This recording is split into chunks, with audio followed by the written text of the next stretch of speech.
പുടിന്റെ അടുത്ത സഹായിയും പ്രധാന റഷ്യൻ മിസൈൽ ഡെവലപ്പറുമായ മിഖായേൽ ഷാറ്റ്സ്കി കൊല്ലപ്പെട്ടതായി റിപ്പോർട്ട്.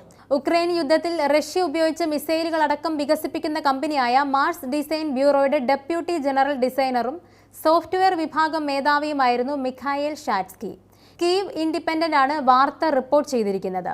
ആസ്ട്ര ടെലിഗ്രാം ചാനലും മറ്റ് റഷ്യൻ ഉക്രൈനിയൻ സ്രോതസ്സുകളെയും ഉദ്ധരിച്ചാണ് വാർത്ത റിപ്പോർട്ട് ചെയ്തിരിക്കുന്നത്.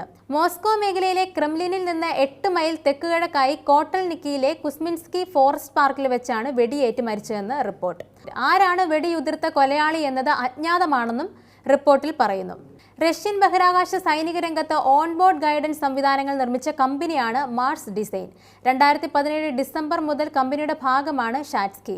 ഒരു അസോസിയേറ്റ് പ്രൊഫസർ കൂടിയായ അദ്ദേഹം റഷ്യൻ KH-59 ക്രൂയിസ് മിസൈലിനെ H-69 ലെവലിലേക്ക് പുനരുദ്ധരിക്കുന്നതിലും സജീവമായി പ്രവർത്തിച്ചയാളാണ്.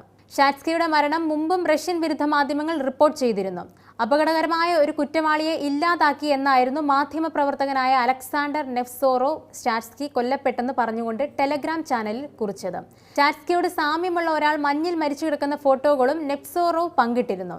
എന്നാൽ ഇക്കാര്യങ്ങളിലൊന്നും വ്യക്തത വരുത്താൻ മാധ്യമങ്ങൾക്ക് സാധിച്ചില്ല. പുതിയ റിപ്പോർട്ട് മോസ്കോ ഒബ്ലാസ്റ്റിലെ കോട്ടൽനിക്കിക്ക് സമീപമുള്ള കുസ്മിൻസ്കി ഫോറസ്റ്റ് പാർക്കിലാണ് ഇദ്ദേഹം കൊല്ലപ്പെട്ടതെന്നാണ്. ഇക്കാര്യത്തിലും റഷ്യയുടെ ഭാഗത്തു നിന്ന് പ്രതികരണങ്ങളൊന്നും ലഭ്യമായിട്ടില്ല. അതേസമയം റഷ്യൻ സൈന്യത്തെ പിന്തുണയ്ക്കുകയും സഹായിക്കുകയും ചെയ്യുന്നവർ ഒരു തരത്തിൽ അല്ലെങ്കിൽ മറ്റൊരു തരത്തിൽ ലക്ഷ്യമാണ് എന്ന് ഉക്രൈൻ പ്രതിരോധ സേന പ്രതികരിച്ചതായും സൈനിക വൃത്തങ്ങളെ ഉദ്ധരിച്ച് മാധ്യമങ്ങൾ റിപ്പോർട്ട് ചെയ്തിട്ടുണ്ട്.